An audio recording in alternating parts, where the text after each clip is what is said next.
C'est l'offrande de mon cœur.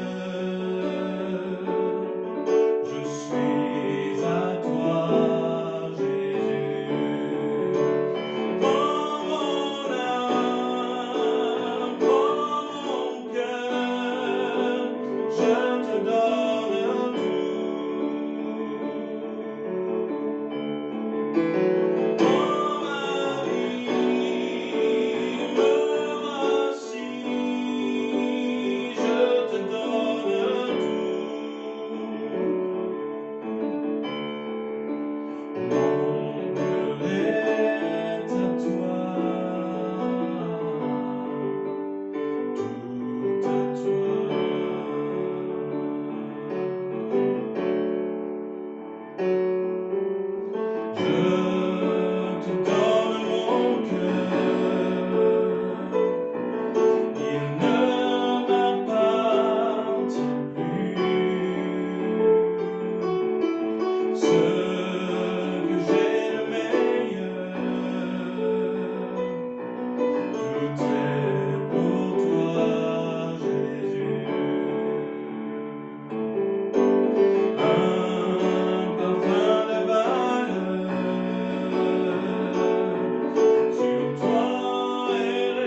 à tous. Merci Seigneur pour ces bons moments que nous passons dans sa présence. Merci à Georges pour les chants et à Michael pour la mise en place de cette vidéo.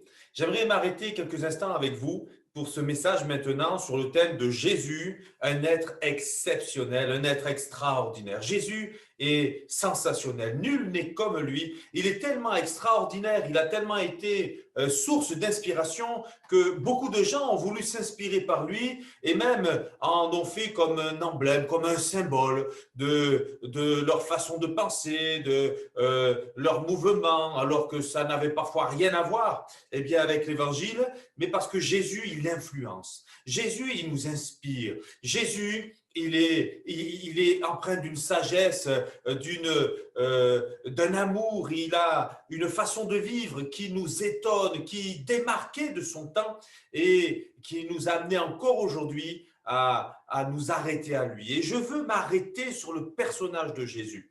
J'aimerais déjà vous dire que le nom de Jésus, c'est un nom qui est puissant et qui signifie Dieu sauve. C'est le sauveur. C'est le sauveur. Son nom, déjà là, marque une intention de la part de Dieu de venir sauver les hommes, de venir me sauver, mais aussi de venir te sauver. Jésus veut nous sauver en pardonnant, en nous lavant de nos fautes, de nos péchés, de nos mauvaises consciences, de notre passé qui parfois est lourd et mauvais. Il est venu tirer un trait sur toutes ces choses. Jésus est un être extraordinaire et il est fascinant avant même sa naissance et on va s'arrêter sur quelques points, mais déjà avant même sa naissance, Jésus, c'est un être fascinant en tant qu'enfant, lorsqu'on voit sa venue au monde et jusqu'à son enfance, on a des détails notamment dans l'évangile selon Luc qui me parle, qui me montre que là encore il dénote, il n'est pas comme les autres, il y a une grâce particulière qui est sur lui. Il est fascinant par ses connaissances, il est fascinant par sa répartie, il est par son message, il est fascinant par sa puissance, il est fascinant par son amour et bien sûr, cette liste n'est pas exhaustive, on pourrait la multiplier tellement Jésus est extraordinaire. Dans l'Ancien Testament, lorsque Dieu parle par le prophète Ésaïe pour annoncer une bonne nouvelle, il dit ceci, la Vierge deviendra enceinte, elle enfantera un fils qui s'appellera Emmanuel. Et dans la notion, rien que là, on parlait de nom tout à l'heure avec le nom de Jésus qui est le Dieu qui sauve, qui est le sauveur. Emmanuel, ce nom signifie Dieu parmi nous, Dieu parmi les hommes. Et quelle seule Vierge depuis l'histoire de toute l'humanité a enfanté? Seule Marie.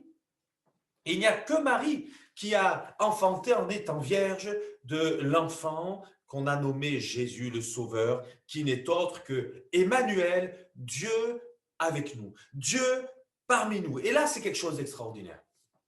Jésus, c'est un être exceptionnel. J'insiste dessus, mais c'est important de le comprendre parce qu'il est le médiateur entre Dieu et les hommes, il est celui qui sauve et je vous encourage vraiment à le chercher de tout votre cœur aujourd'hui encore. Amen. J'aimerais m'arrêter dans quelques passages de l'évangile selon Luc, puisque c'est le seul qui a retracé la vie de Jésus, qui a fait des recherches et qui l'a retracé d'une manière chronologique. Nous avons donc des détails avant même sa naissance. Nous voyons comment l'ange se révèle à Marie, par exemple dans Luc au chapitre 1er. Il est écrit au verset 26, « Le 6e mois, l'ange Gabriel fut envoyé par Dieu dans une ville de Galilée appelée Nazareth, chez une vierge fiancée à un homme de la famille de David appelé Joseph. Le nom de la vierge était Marie. L'ange entra chez elle et dit, « Je te salue, toi à qui une grâce a été faite. Le Seigneur est avec toi. Tu es bénie parmi les femmes. » Troublée par cette parole, Marie se demandait ce que pouvait signifier une telle salutation. L'ange lui dit, « N'aie pas peur, Marie, car tu as trouvé grâce auprès de Dieu.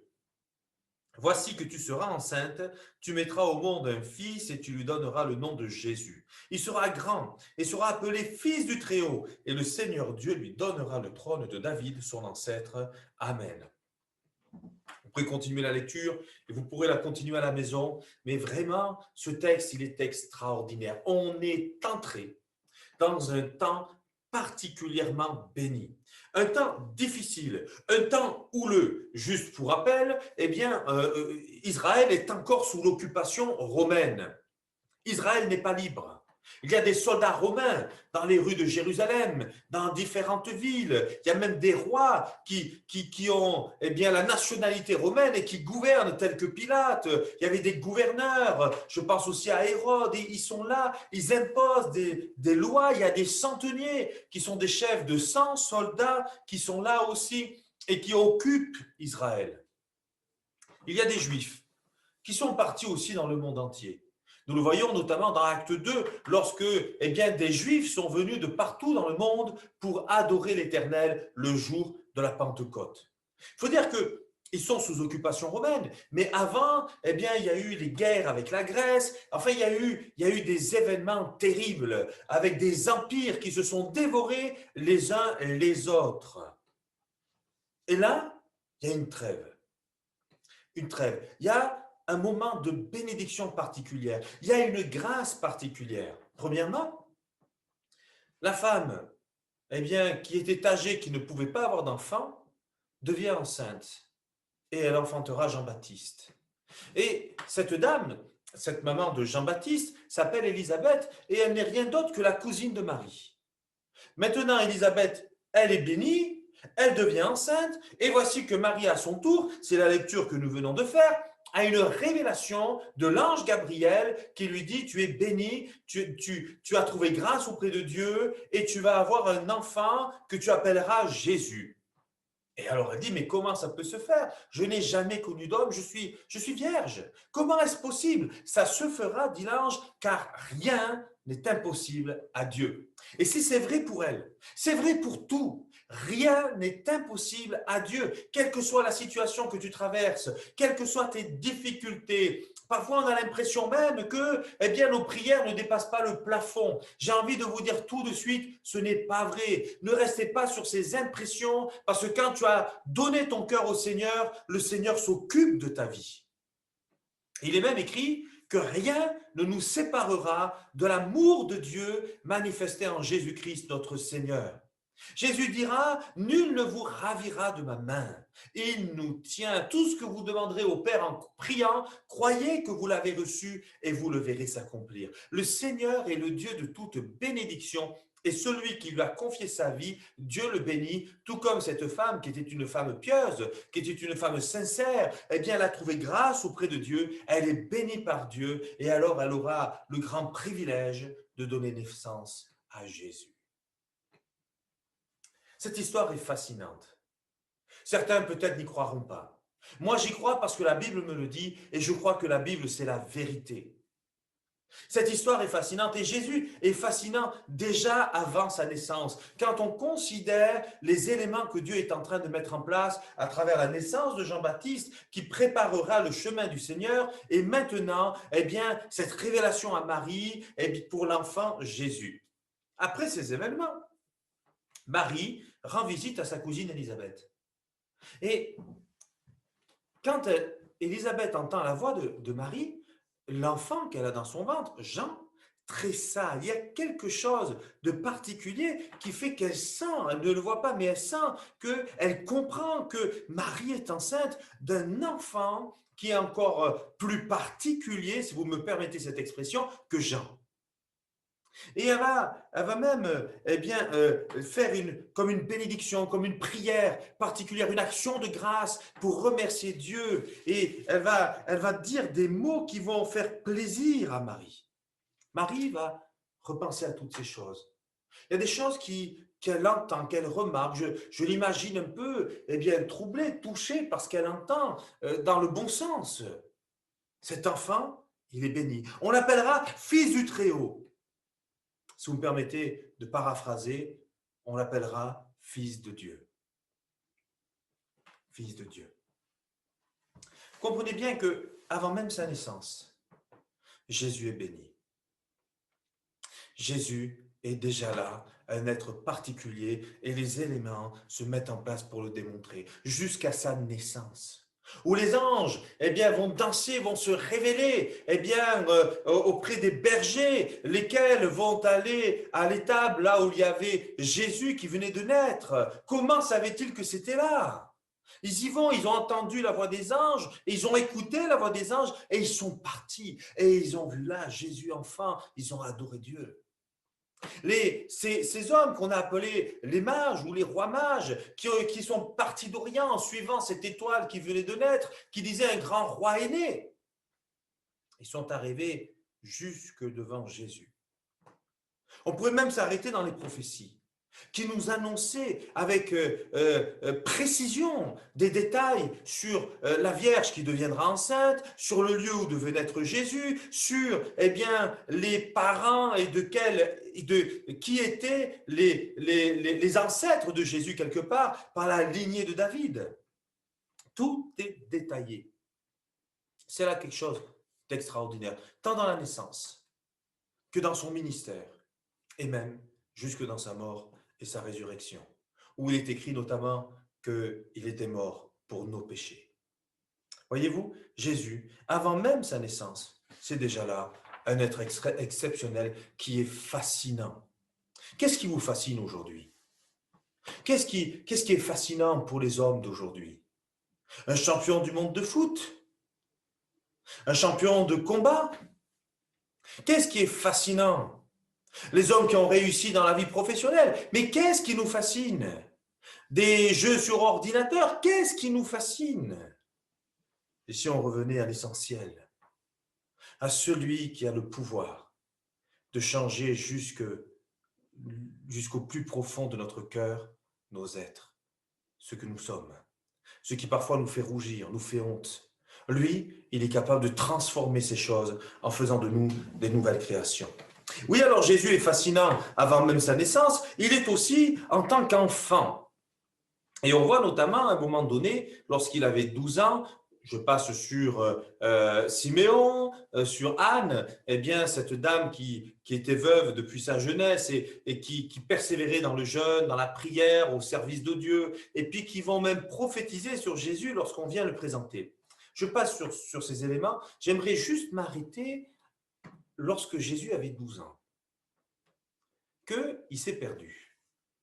Enfin, il ne s'est pas perdu, mais les parents de Jésus sont partis sans penser qu'il n'était plus là. Et au bout de 3 jours, ils réalisent que Jésus n'était pas avec eux. Enfin, pardon. Au moment où ils réalisent, ils partent à la recherche. Au bout de 3 jours, ils le trouvent. Il était au temple.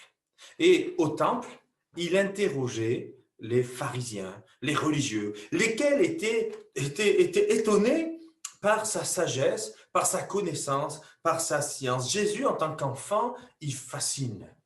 Et alors que ses parents lui disent « Mais on était inquiets, que faisais-tu » Jésus répond « Ne savez-vous pas qu'il fallait que je m'occupe des affaires de mon Père ?» Autrement dit, de mon Dieu. Comment comprendre ces paroles? On a là affaire à un enfant qui doit penser comme un enfant, qui est censé vivre comme un enfant. Enfin, vous me direz, à l'époque, à 12 ans, certainement, on reprenait déjà l'activité de ses parents.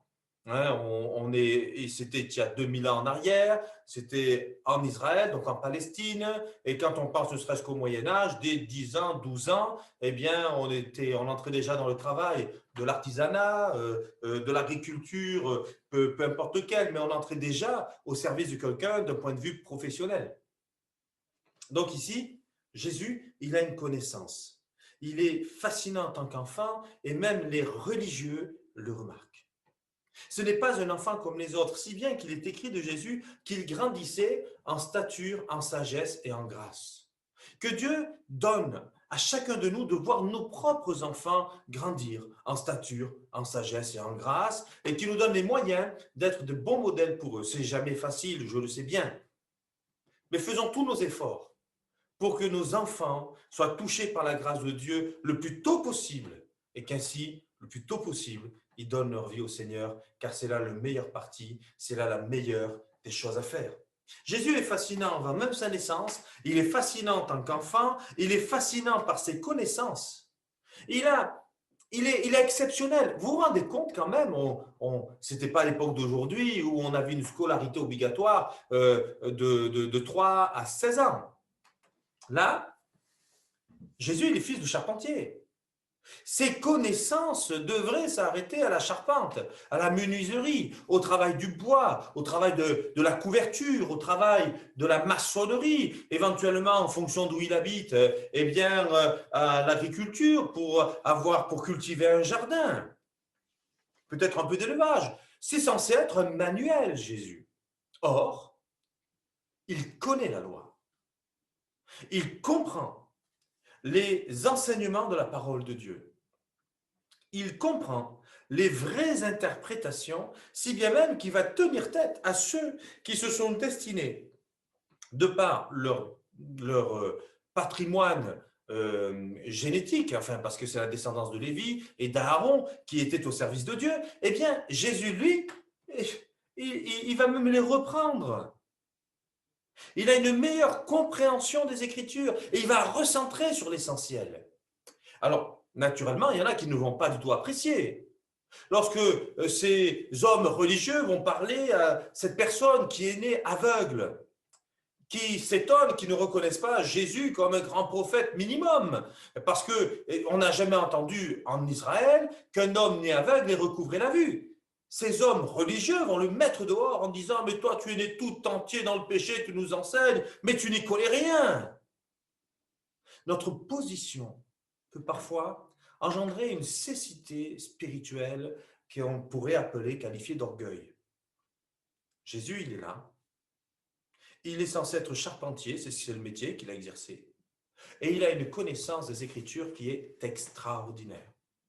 Pourrait-on simplement penser que c'est un homme en avance sur son temps, que c'est un révolutionnaire, que c'est quelqu'un qui a une intelligence supérieure, que c'est un haut potentiel, comme on a coutume de le dire aujourd'hui? Ce n'est pas que ça. C'est bien plus que cela. Jésus, il est l'envoyé de Dieu. Il est celui qui était annoncé dans les prophéties pour venir nous amener, nous faire rentrer dans une nouvelle alliance, l'alliance de la grâce, afin que nous puissions aujourd'hui avoir l'assurance de notre salut. Jésus, quand il enseigne avec autorité et assurance dans des domaines qu'il n'a pas étudiés comme les autres. Même s'il y avait bien sûr la Torah, enfin il y avait toute la lecture de la loi, toutes ces choses, mais ce n'était pas sa spécialité. Et pourtant, il va se mettre à enseigner. Certains vont reconnaître en lui un prophète. Si bien que Jésus dira même, « Qui suis-je au dire des hommes ?» Et il y en a qui vont dire, « Tu es un des prophètes. » Et vous, qui dites-vous que je suis? Et Pierre dira, « Tu es le Christ, le Fils du Dieu vivant. » Celui qui n'a pas étudié avec les autres religieux. Celui qui était charpentier. Celui pourtant qui a été annoncé, qui était fascinant avant sa naissance, au moment de sa naissance, mais aussi en tant qu'enfant. Le voilà encore fascinant en tant qu'adulte par ses connaissances d'un point de vue spirituel. Il n'enseigne pas comme les autres. Son enseignement est accessible. Son enseignement est compréhensible. Pardon. Jésus, il est fascinant par ses connaissances et il est fascinant aussi par sa répartie. Il est empreint de sagesse et d'équilibre. À qui doit-on payer l'impôt à César? Montrez-moi un denier. De qui est le nom et l'effigie? De César. Rendez à César ce qui est à César et rendez à Dieu ce qui est à Dieu. Jésus, il comprend l'intention des gens et il répond avec sagesse. Il a une répartie extraordinaire. On essaie de le prendre en piège, mais on n'y arrive pas. Jésus est sage. Il respecte la loi, il respecte le droit. Si bien même que lorsque les lépreux viennent le voir en demandant de les guérir, les 10 lépreux, il leur dit « Allez vous montrer aux sacrificateurs ». Ceux qui font sur le chemin, ils sont guéris. Et ils doivent donc faire ce que la loi demande. Et en parlant ainsi, Jésus leur dit de respecter la loi. Jésus, il est extraordinaire. Il est un modèle. Il a les réponses qu'il faut. Il n'est pas provocateur, il ne veut pas faire de mal. Au contraire, il veut faire du bien. Il veut sauver. Même Nicodème, qui vient le voir de nuit, qui était un religieux, un docteur même de la loi, qui ne comprenait pas grand-chose lorsque Jésus parle de naissance d'en haut, de nouvelle naissance. Jésus lui dira, mais attends, tu es docteur de la loi, tu ne comprends pas le b.a.-ba, mais c'est la base. Tu veux rentrer dans le royaume de Dieu? D'abord, il faut te convertir. Et ce n'est pas parce que tu es né dans la religion que tu es sauvé. Il va falloir donner ton cœur au Seigneur, et pour cela, il faut une révélation de Dieu dans ta vie. Pour comprendre qu'il t'aime, pour comprendre qu'il est vivant. Et si tu l'aimes, pourquoi alors ne t'engages-tu pas avec lui? Je parlais avec mes enfants l'autre jour sur le baptême. Et je leur disais que ça ne sert à rien d'attendre d'être parfait parce qu'on ne sera jamais parfait. Le baptême, ce n'est pas avoir atteint la perfection. C'est simplement le fait d'aimer Jésus. Et parce que j'aime Jésus, je veux le suivre. Je veux m'engager avec lui. Je veux lui donner ma vie. Lui, il fera la différence. Il me tiendra. Oh, je ne serai pas parfait, mais je ferai des efforts. Et puis surtout, j'écouterai sa parole. Parce que sa parole, elle nous enseigne et elle veut nous amener à faire des progrès et aller de progrès en progrès. Jésus, il est fascinant par son enseignement, par sa répartie, par ses réponses qui sont empreintes de sagesse et d'équilibre. Que nous puissions nous laisser influencer par ses réponses, de façon, eh bien, nous-mêmes, à avoir cette sagesse et cet équilibre. Nous ne serons jamais Jésus, mais nous pouvons l'accepter dans nos cœurs et ainsi, il vit en nous. Il est fascinant par sa puissance. Rien ne lui résiste. Il dit au vent, tais-toi, le vent se tait. Il dit à la mer, calme-toi, la mer se calme. Il dit aux démons, va-t'en, les démons s'en vont. Il guérit le boiteux, l'aveugle. Sa puissance n'a aucune limite. De la fièvre à la lèpre, rien ne lui résiste.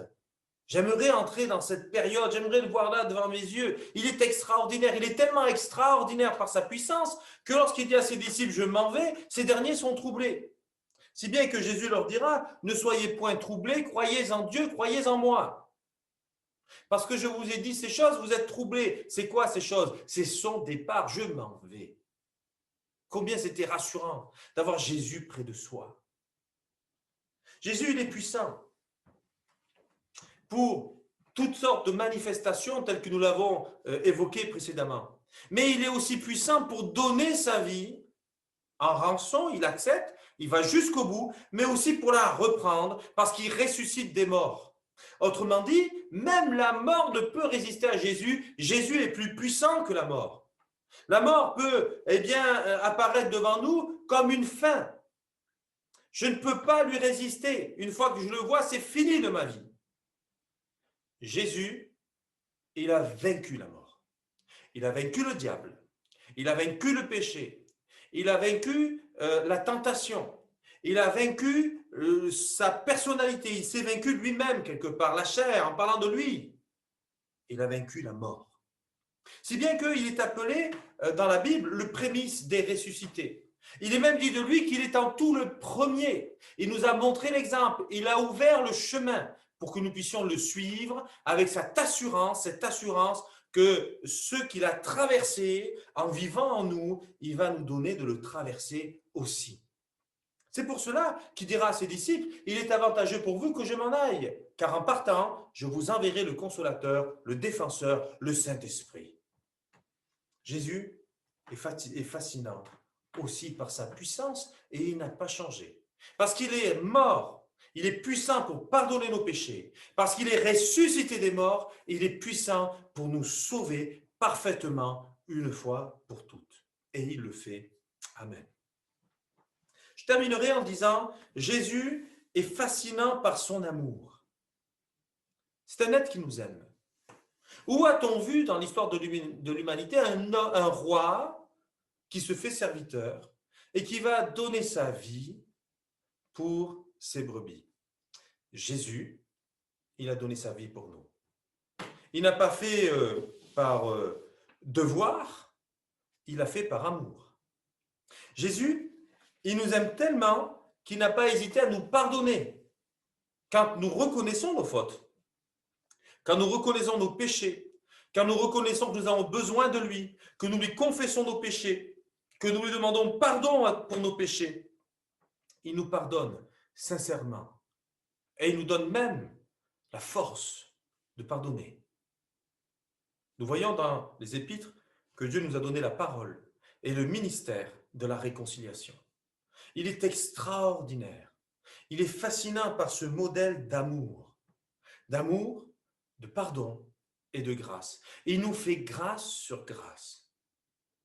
Ah, mais la grâce, en ce moment, je ne la vois pas. Parfois, on ne voit pas la grâce parce qu'on est pris par la maladie, on est pris par les difficultés au travail, on est pris par les difficultés d'éducation des enfants, on est pris par la santé des parents, on est pris par des problèmes relationnels avec le voisinage, on a des difficultés financières à cause de réparation de voitures, et on pourrait multiplier les exemples. Et parfois, on a l'impression d'être comme abandonné, mais je vous l'assure, pour être passé par là, moi aussi, que le Seigneur ne nous abandonne pas.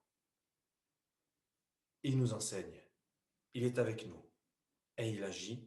Et si on ne le voit pas tout de suite, on finit toujours par voir combien il agissait. Et quand on sort de ces séries, de ces moments difficiles, là, nos yeux s'ouvrent et on est tellement reconnaissant à Dieu parce qu'il nous a gardés jusqu'au bout et il nous a donné même mieux que ce qu'on avait avant toutes ces séries d'épreuves. Le Seigneur est un être exceptionnel, mes amis. Crois-le. Garde-le dans ta mémoire. Il n'y a qu'un seul nom qui sauve, c'est celui de Jésus. Il n'y a qu'un seul médiateur entre Dieu et les hommes. Ce n'est pas un homme, ce n'est pas une femme, c'est Jésus. Il est le seul à être là pour nous relier à Dieu, le Père. C'est lui qui nous a montré le chemin. C'est lui qui est la vérité et la vie. Il n'y en a pas d'autre. Et il n'y a pas d'intermédiaire entre Jésus et nous. C'est inutile. Il est l'intermédiaire, il est le médiateur. Et je vous encourage à vous approcher de lui. Je vous encourage à le chercher dans la prière et en lisant la Bible. Si vous n'avez pas de Bible, vous pouvez vous en procurer très facilement. En allant dans une église près de chez vous, une église évangélique, en venant dans notre église, en nous envoyant un mot. Si vraiment vous n'aviez rien, on vous l'enverra par la poste. Mais le Seigneur, il veut vous sauver, il vous aime. Et encore aujourd'hui, 2000 ans après sa naissance, il demeure exceptionnel. Rien n'a changé. Il entend nos prières.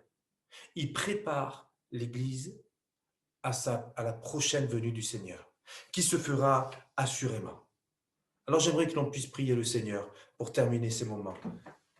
Au nom de cet être exceptionnel, de cet être fascinant qu'est Jésus-Christ. Merci Seigneur pour ta parole et ces moments que nous passons dans ta présence. Merci Seigneur pour l'exemple que tu nous as donné.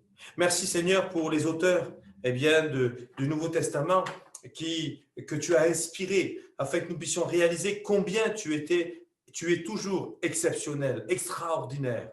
Merci pour les prophéties de l'Ancien Testament qui nous annonçaient Seigneur combien tu es fascinant. Oui, tu es fascinant. Avant même ta naissance, au moment de ta naissance, en tant qu'enfant, en tant qu'adulte, par ton ministère, par rapport à encore ce que tu fais aujourd'hui, tu demeures fascinant. Et je te loue, Seigneur, et je te dis merci pour ces moments que nous passons dans ta présence. Bénis cet auditoire, bénis ces gens qui sont là, qui écoutent ce message. Renouvelle la foi de celui qui en a besoin. Baptise dans le Saint-Esprit celui qui en a besoin. Accorde ta puissance à celui qui en a besoin. Accorde ta grâce et ton pardon à celui qui en a besoin dans le nom de Jésus. Renouvelle le zèle de celui qui s'est découragé afin qu'il revienne au service de notre roi qui est fascinant. Redonne sagesse, équilibre à celui qui s'en est détourné. C'est dans le nom de Jésus que je te prie, Seigneur. Tu vois tous ceux peut-être qui sont dans l'épreuve, dû au travail, dû à des situations compliquées dans la famille, dû, Seigneur mon Dieu, à la santé ou autre. Je te prie de les encourager, de les fortifier, de les tenir, de les amener à ne pas baisser les bras parce que je sais, Seigneur, que tu as quelque chose de meilleur pour eux encore et qu'un jour ils le reconnaîtront, qu'ils le verront et qu'ils te donneront à toi toute la gloire. Dans le nom de Jésus. Amen. Amen. Que Dieu vous bénisse. Je vous souhaite à tous une agréable journée. Au revoir.